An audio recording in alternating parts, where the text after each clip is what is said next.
Oh, so tired. Had such a tough day of eating breakfast and napping. Life's hard when you're a pug. Hi everybody, it's me again. My name's Heather, also known as Rycrafty. That's the name of the channel, and also my Instagram, where you can find me there. And I'm back with more sewing content, specifically quilting. Now, I have talked about quilting on this channel before. I think the video that I kicked off one of the times I restarted doing videos again a couple years ago was a video about this quilt that took me something like 6 years to complete from start to finish. So I'll link that if you want to see me from a couple years ago talking about this quilt that is in every single video, my Downton Abbey quilt. And don't worry, garment sewists, I still sew clothes. I've just also decided I just wanted to buy pretty fabric. I was going to give some other reason, but there was pretty fabric. I wanted to buy it. And now I'm going to make a quilt with it. I feel like people see themselves as either garment sewists or quilters. But I like both. I like making clothes I've made, but sometimes with a quilt, sometimes I just want to sew some straight lines together. I mean, that's simplifying quilting, but the only ones I have done are straight lines. I haven't done any curved quilting pieces or anything. But I like both. Something I like about the quilting is just there's no pattern pieces. Again, for the quilts I have done before. There's no pattern pieces. You just use your big ruler and your rotary cutter and you're just cutting up a lot of little blocks and then sewing them all together. And I really like making the quilt blocks.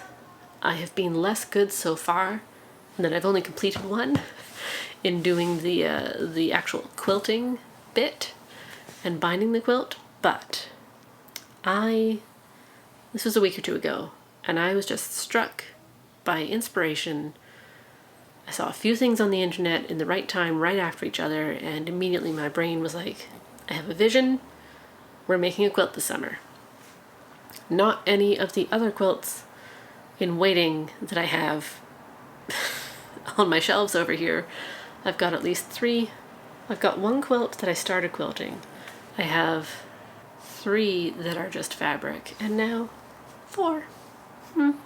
So, what started me on this is I was on Instagram, like I am, a lot of the time. It wasn't even someone I was following. It was a recommended video. It was a recommended reel. And I think it started out with let's sew, it was like an easy way to sew flying geese blocks.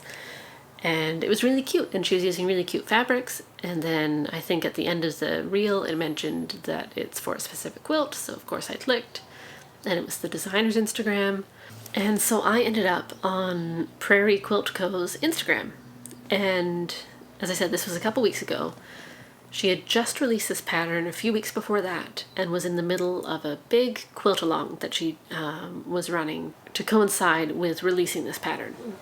And the quilt has flying geese blocks in it, so that's why she had the little reel. Now I'm going to do this, but I'm probably also going to put it up there because that's just better.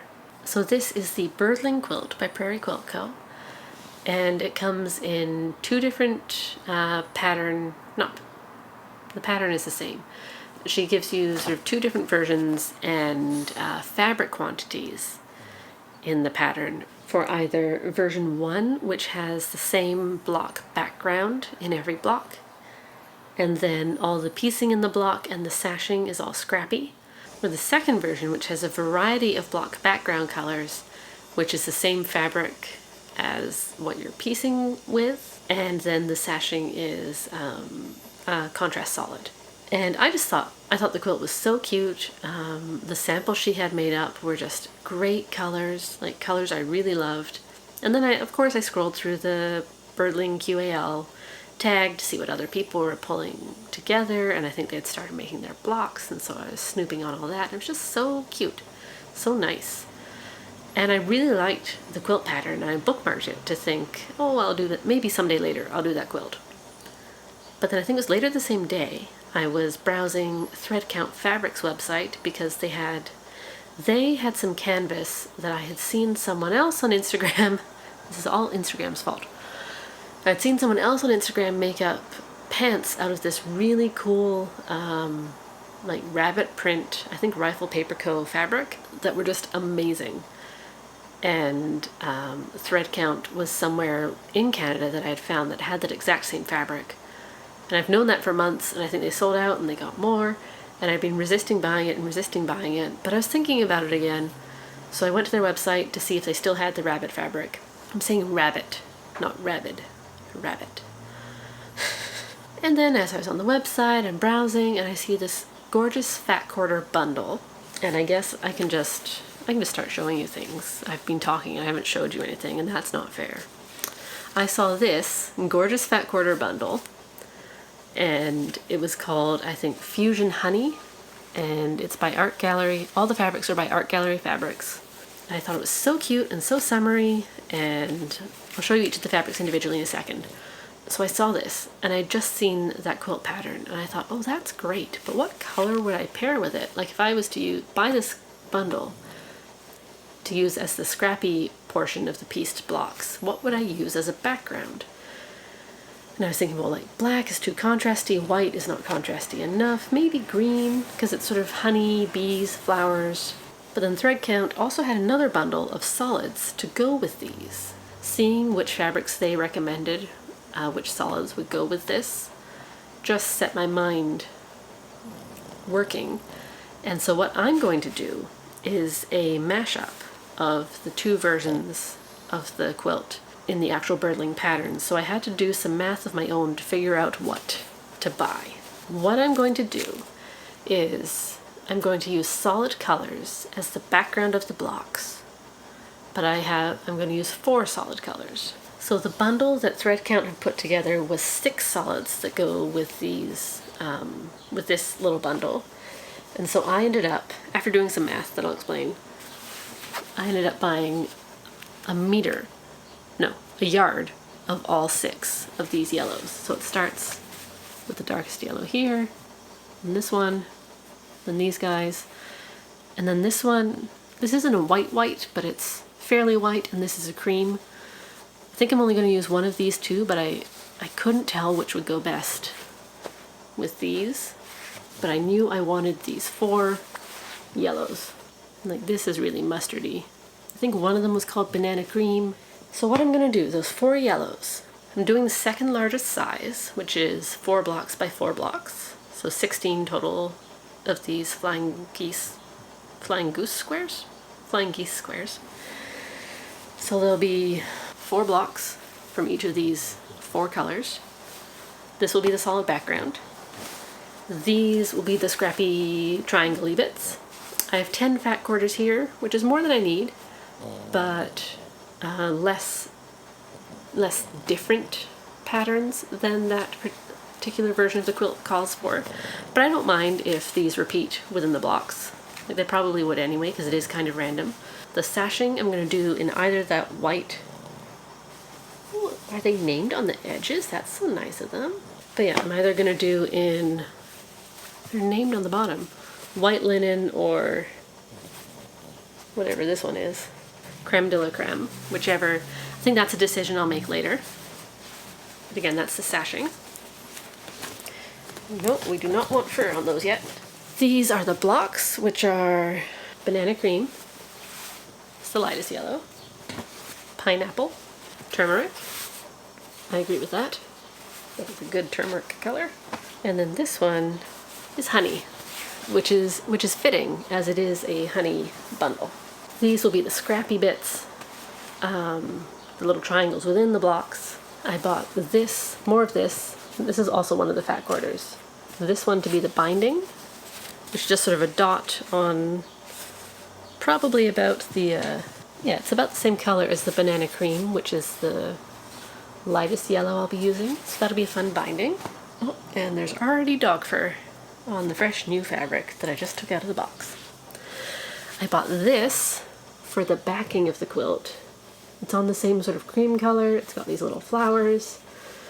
And it's got tiny pops of pink in some of the flowers, so that just adds, this is the only sort of what's the word, monochrome fabric. This I bought from Fabric Spark, which is here in Toronto. So that will be the backing of the quilt.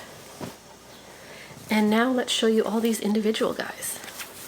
The one thing I'm not certain what I will do yet, because I don't think I quite took it into account in my plans, was on the sashing, which is the stripes between the quilt blocks, where those borders meet, there's a cornerstone, which in the one version is scrappy, where all the sashing is scrappy, and then in the version where the sashing is a solid color, the white, she uses solid colors in those little squares.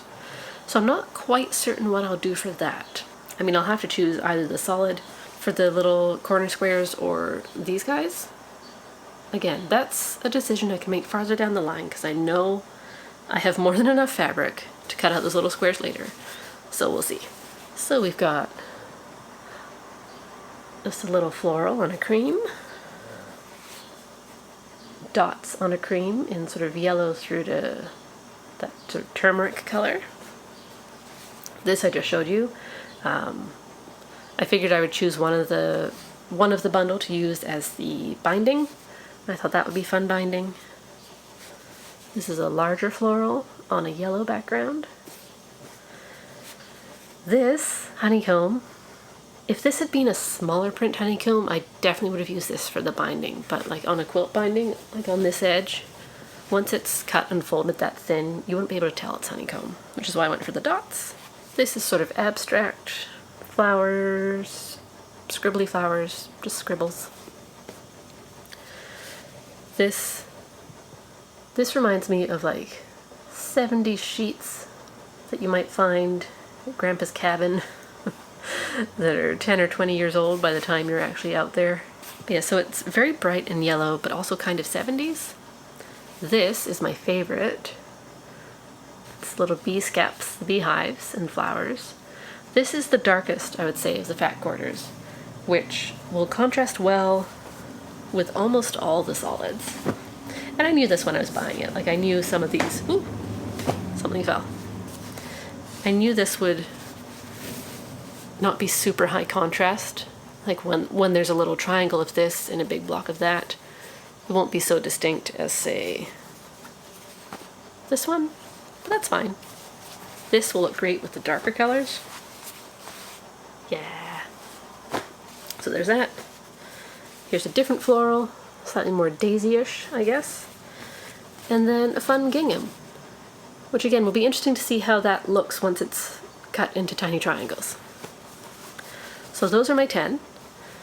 I also thought, but I'm not sure about yet, I could cut some off of this. I did buy a little bit more of this for the backing that I needed, that I could have an 11th scrappy color, but I kind of like, I think, keeping this to be just the backing, for just a pop of something different, and then having this coordinated bundle of stuff being the whole quilt top.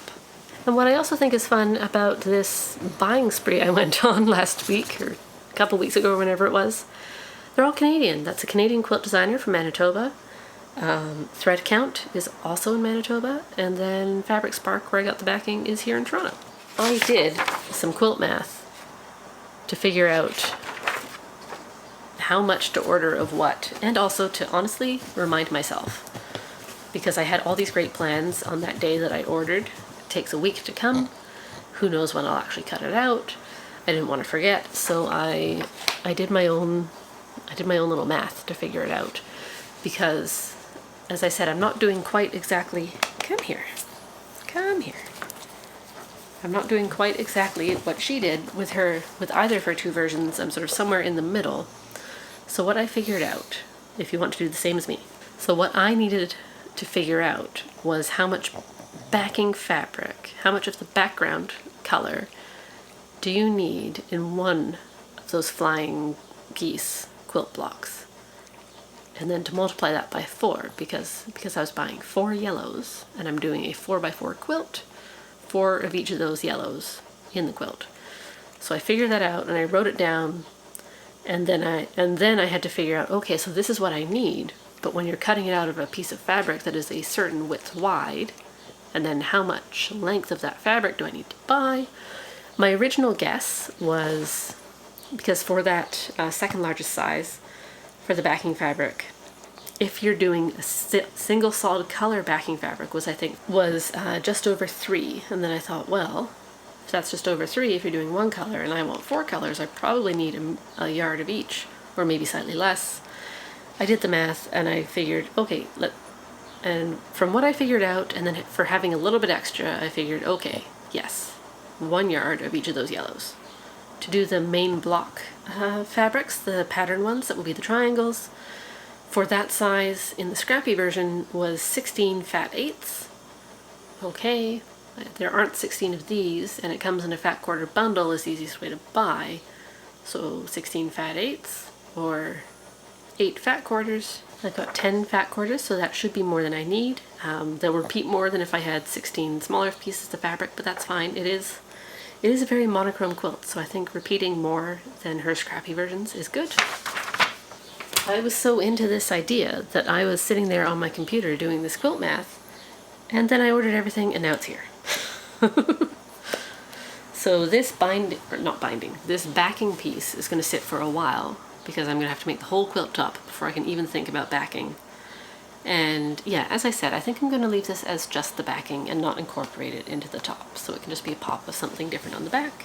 The binding piece also can sit for a while. Not going to need that until even way after the backing is done, because you don't do the binding is the last step on the quilt. So those two are going to sit and gather dust, sadly, for a while. But I want to dive into these and cutting the pieces like now.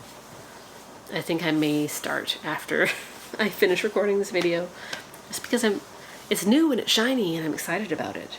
And I'm not going to stop sewing garments this summer, but I think the videos might become interspersed with look at my new quilt block, or look at the 196 little squares I've just cut out.